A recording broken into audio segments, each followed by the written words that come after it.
How are the cupcakes, Margaret? My daughter-in-law Sophia asked over the phone, her voice sharp, like it always was after 3 years of knowing her. I grinned, tucking the phone against my ear while folding the last church tablecloth in my kitchen. They were amazing, Sophia. Everyone at the church board meeting loved them. Pastor William said they were the best cupcakes he'd tasted in ages. There was a long pause. Everyone? You shared them. Of course. You gave me a dozen gorgeous cupcakes for Mother's Day, way too many for just me. I laughed, thinking back to how sweet her surprise was that morning. We were planning summer programs at the church today, so I brought them to share. Helen, our treasurer, begged for the recipe, and Jacob said his wife would be so jealous. You gave them away? Sophia's voice shot up, almost piercing. All of them. Her tone stopped me mid-fold. Not all. I kept 2 for myself, but I haven't eaten them yet. Sophia, are you okay? You sound upset. The line went so quiet I thought we'd disconnected. Then, a shaky breath. Margaret, Sophia whispered, those weren't normal cupcakes. My heart sped up. What do you mean? They were edibles. With marijuana. Her voice cracked. It was supposed to be a prank. The tablecloth fell from my hands, pooling on the kitchen floor. You did what? I thought you'd eat 1, maybe 2, and just feel silly. Take a nap. I didn't think you'd share them with the whole church. Sophia was sobbing now, her words a jumbled mess. Oh no, Margaret, what have I done? I dropped into a kitchen chair, my legs giving out. I pictured Pastor William grabbing a second cupcake at the meeting, saying he felt so relaxed. Helen had mentioned feeling odd before I left. Jacob said he was floating. Sophia, I said, my voice steady despite the chaos in my chest, you gave me illegal drugs disguised as Mother's Day cupcakes. All I heard was her crying on the other end. I'm Margaret Bennett, 59, from Tulsa, Oklahoma. For over 30 years, I've been a devoted member of Trinity Methodist Church. I'm on the church board, organize food drives, and never miss a Sunday unless I'm terribly sick. My faith and community are my world. Since my son David married Sophia 3 years ago, I've tiptoed around her. She's a 32-year-old yoga instructor from California, and from day one, she's seen me as a rival for David's attention. Every family dinner felt like a quiet war. Sophia would toss out sly remarks about my traditional ways or my worry for my son, David. He's an engineer at North Peak Engineering, always drained from long hours, so he never caught the tension. Bless his heart. When I tried to bring up Sophia's behavior, David would shrug it off. You two just need time to bond, he'd say, or she's probably nervous about fitting in. But I saw through her. Her eye rolls when I shared family stories were obvious. She'd steer the conversation away from my church events or community gatherings. To her, my life was dull and rigid. She'd drop hints about California folks being more open and less judgmental. This morning, though, she surprised me. She showed up with a box of cupcakes, pink frosting swirled perfectly, topped with tiny sugar flowers. I was touched. She'd never brought me anything before. Maybe we were turning a corner. Happy Mother's Day, Margaret, she said, smiling as she handed me the box. These are my grandmother's secret recipe. I invited her in for coffee, but she said she had to run to teach a yoga class. Just promise you'll enjoy them, she said, her eyes glinting in a way I didn't catch then. The cupcakes looked flawless, like they belonged in a bakery. Cream cheese frosting, delicate edible flowers, and a warm vanilla scent with an earthy undertone I couldn't place.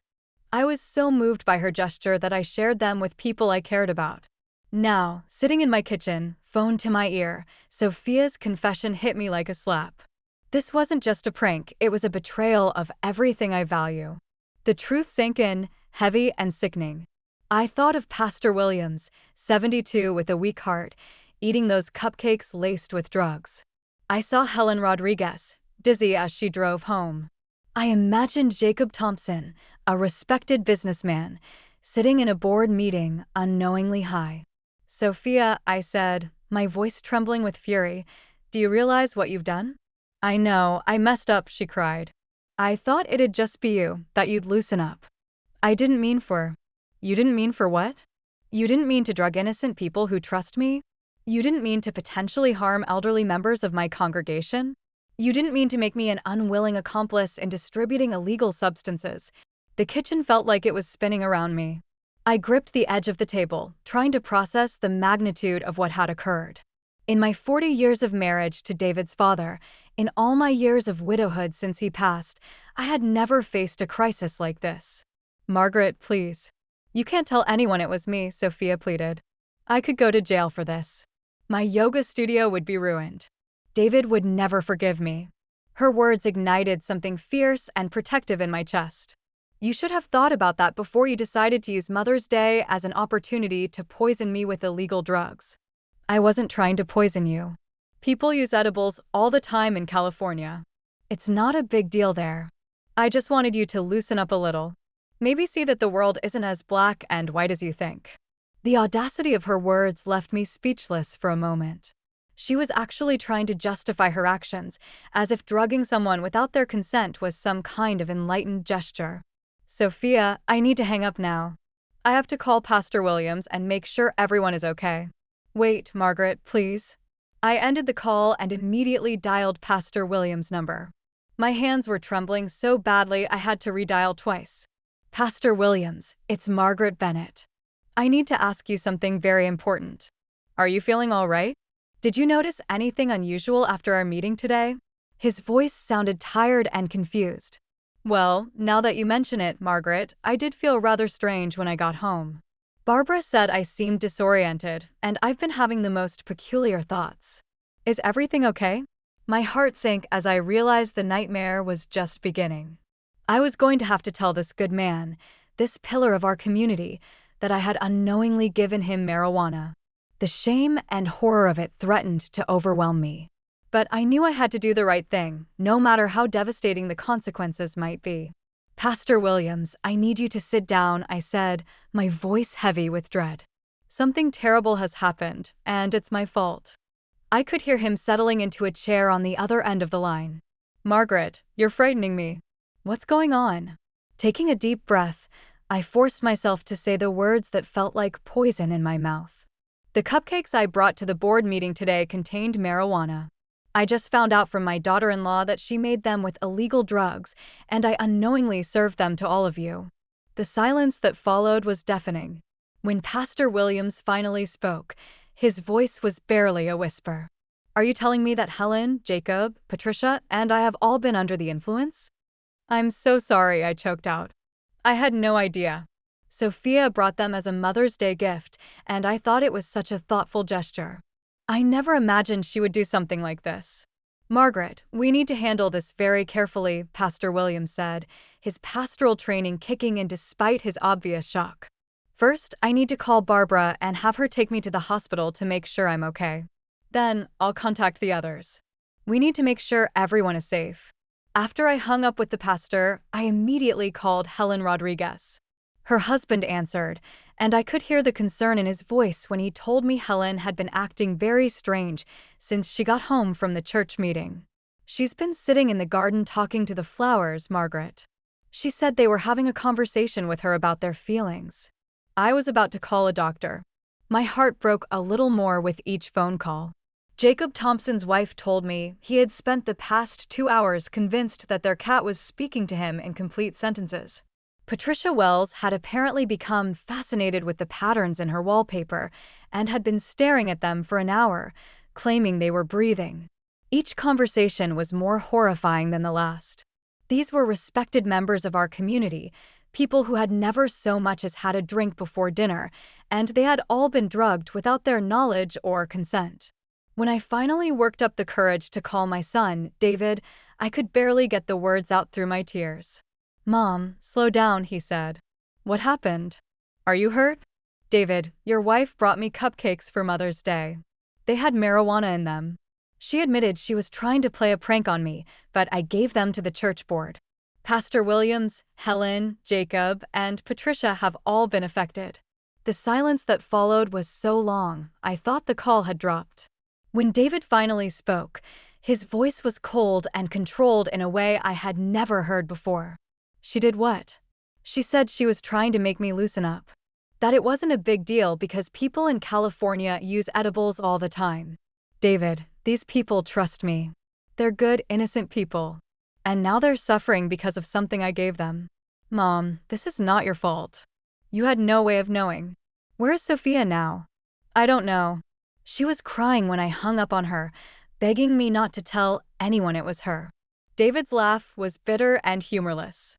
Well, that's not going to happen. She's going to take responsibility for this one way or another. I'm coming over. As I waited for David to arrive, I paced my kitchen like a caged animal. The beautiful Mother's Day cupcakes still sat on my counter, the two I hadn't given away looking innocent and harmless. I couldn't bring myself to throw them away. They were evidence now, evidence of my daughter-in-law's betrayal and my own unwitting participation in what amounted to drugging half the church board. David arrived at my house 20 minutes later, his face a mask of fury I had rarely seen. He stormed into my kitchen and stared at the remaining cupcakes as if they were venomous snakes. I can't believe she did this, he said, running his hands through his hair. I can't believe my own wife would do something so reckless, so cruel. Before I could respond, my phone rang. It was Pastor Williams calling back. Margaret, I'm at the hospital now. The doctor wants to keep me for observation, and he's recommending that the others come in as well. He said that giving someone marijuana without their knowledge can be dangerous, especially for people our age who might have underlying health conditions. My worst fears were being realized. Pastor, I am so sorry. I don't know how to make this right. Margaret, you didn't do anything wrong, but we need to discuss how to handle this situation. The hospital is required to report suspected drug poisoning to the police. This is going to become a legal matter. After I hung up, David was looking at me with a mixture of sympathy and determination. Mom, we need to call the police ourselves. Sophia committed a crime, and she needs to face the consequences. But David, she's your wife. And if this becomes public, it will destroy both of your reputations. The whole community will know. Good, he said, his voice hard. Maybe then everyone will see what I'm apparently too blind to notice. How long has she been treating you badly, Mom? Really? I sank into my chair, suddenly exhausted. It's been 3 years of little comments, eye rolls, and passive-aggressive behavior. She's never liked me, David. She thinks I'm too involved in your life, too old-fashioned, too religious. But I never thought she would stoop to something like this. David pulled out his phone. I'm calling her. When Sophia answered, David put the call on speaker. Her voice was small and shaky. David, did your mom tell you what happened? You mean did she tell me that you drugged her with illegal substances on Mother's Day? Yeah, she told me. And now Pastor Williams is in the hospital along with 3 other innocent people you poisoned. It wasn't supposed to happen like that, Sophia's voice rose defensively. It was just supposed to be Margaret, and she was just supposed to relax a little. I wasn't trying to hurt anyone. But you were trying to hurt my mother, David said, his voice deadly quiet. You deliberately gave her drugs without her consent because you wanted to see her lose control. You wanted to humiliate her. That's not, I just thought maybe if she experienced something different, she might be less judgmental about things. I watched my son's face transform with disgust. Less judgmental? Sophia, my mother has never been anything but kind to you. She's bent over backward to welcome you into this family, and this is how you repay her. Your mother doesn't like me, David. She thinks I'm not good enough for you, and she makes that clear every time we're together. That's in your head, David exploded. My mother has never said a single negative word about you to me. But you know what? After today, she wouldn't be wrong if she had concerns. I could hear Sophia crying on the other end of the line. David, please. I made a mistake. I'll apologize to everyone. I'll make it right. You'll make it right by turning yourself into the police, David said. Because if you don't, I will. The line went dead. David stared at his phone for a moment, then looked at me with eyes full of pain and regret. Mom, I'm so sorry. I should have seen this coming. I should have protected you. The next few hours passed in a blur of phone calls, police reports, and hospital visits. Officer Reynolds from the Tulsa Police Department came to my house to take my statement, treating me with the kindness and respect I had always known from our local law enforcement. When I explained the situation, his face grew increasingly serious. Mrs. Bennett, what your daughter-in-law did constitutes several serious crimes, he said as he took notes, administering a controlled substance without consent, reckless endangerment, and, depending on the outcome with the people who were affected, potentially more serious charges. David had insisted on being present for the interview, and I watched his face grow paler with each charge Officer Reynolds listed. The district attorney will likely want to prosecute this case to the full extent of the law, the officer continued, especially given that elderly community leaders were involved and that medical attention was required. After Officer Reynolds left, David and I drove to the hospital to check on Pastor Williams and the others. The scene there was heartbreaking. Pastor Williams looked frail and confused in his hospital bed, with his wife Barbara holding his hand and looking shell-shocked. "Margaret, dear," Barbara said when she saw me, "Pastor Williams told me what happened. None of this is your fault." But I felt the weight of responsibility crushing me anyway. Helen Rodriguez was in the next room, still disoriented and struggling to understand what had happened to her. Her husband, Carlos, looked at me with such pain in his eyes. "She keeps asking me if she's losing her mind," he said quietly. "She's never experienced anything like this before. She's terrified that something is permanently wrong with her." Jacob Thompson and Patricia Wells were in similar states, confused, frightened, and dealing with the aftermath of being unknowingly drugged. Patricia's daughter had driven up from Dallas when she heard what happened, and she was demanding answers about who could have done such a thing to her mother. As we left the hospital, David was unusually quiet. Finally, as we sat in his car in the parking lot, he spoke. "I have to divorce her, don't I?" The question hung in the air between us. I wanted to tell him that marriages could survive anything, that people could change, that love could overcome betrayal. But as I thought about the innocent people lying in those hospital beds, people who trusted me and ended up suffering because of my daughter-in-law's malicious prank, I couldn't bring myself to encourage him to forgive her. "David, that's a decision only you can make," I said finally. "But I can tell you that I will never feel safe around Sophia again. What she did wasn't just a prank. It was a deliberate act of cruelty designed to humiliate me, and the fact that it hurt innocent people who had nothing to do with whatever issues she has with me makes it unforgivable." David nodded slowly. "She's been texting me nonstop, begging me to come home so we can work this out. But how do you work out something like this? How do I ever trust her again?" As if summoned by our conversation, David's phone buzzed with another text from Sophia. He glanced at it, and his jaw tightened. "She says she's talked to a lawyer. She wants to know if she can claim it was an accident, that she mixed up the regular cupcakes with the edibles by mistake." The audacity of it took my breath away. Even now, faced with the consequences of her actions, Sophia was looking for ways to avoid taking responsibility. She was prepared to lie to the police, to add perjury to her list of crimes, all to save herself from the consequences of her deliberate act of malice. "David," I said quietly, "I think that tells you everything you need to know about your wife's character." The truth about what Sophia had done spread through our community like wildfire.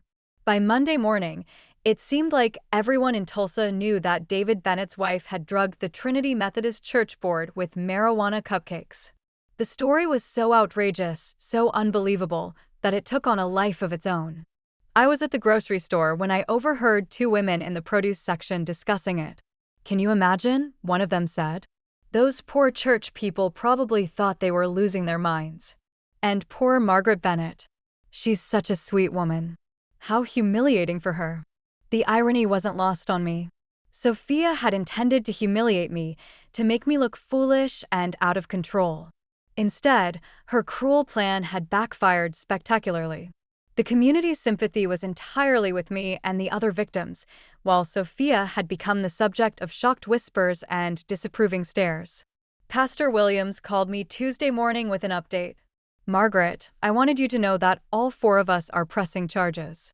The district attorney's office contacted us yesterday, and they're treating this as a very serious matter." I felt a mixture of relief and sadness. Relief that justice would be served, but sadness that it had come to this. "How are you feeling, Pastor?" "Much better, thank you. The doctor said no permanent damage was done, but it was a frightening experience. Helen is still shaken up, and Jacob's wife is furious. Patricia's daughter is talking about filing a civil lawsuit as well."